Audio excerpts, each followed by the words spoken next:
പരിയാരം ശ്രീകൃഷ്ണസ്വാമി ക്ഷേത്രത്തിൽ വിഷു ഉത്സവത്തിൽ പങ്കെടുത്ത് നൂറുകണക്കിന് ഭക്തർ. വിഷു ഉത്സവത്തോടനുബന്ധിച്ച് ക്ഷേത്രം പൂർണ്ണമായും പുഷ്പാലങ്കാരം നടത്തിയിരുന്നു. മണിമലയാറിന്റെ തീരത്ത് സ്ഥിതി ചെയ്യുന്ന ആദ്യ വൈഷ്ണവ ക്ഷേത്രങ്ങളിൽ ഒന്നായ മല്ലപ്പള്ളി പരിയാരം ശ്രീകൃഷ്ണസ്വാമി ക്ഷേത്രത്തിലാണ് വിഷുക്കണി ദർശനം ഒരുക്കിയത്.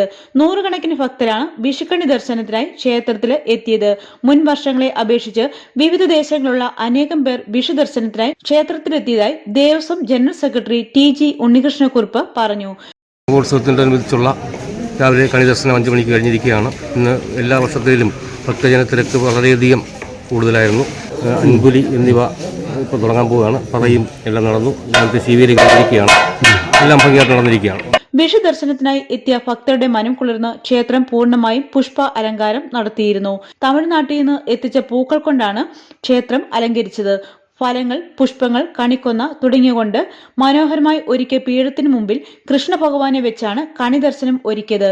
ഇതോടൊപ്പം ആനക്കൊട്ടിലിൽ നിന്ന ആനയുടെ മുകളിൽ ഭഗവാനെ ശ്രീകോവിലിൽ നിന്ന് എത്തിച്ച് ക്ഷേത്രത്തിന് ചുറ്റും വലം വെച്ച് ഭക്തർക്ക് അനുഗ്രഹം ചൊരിഞ്ഞു.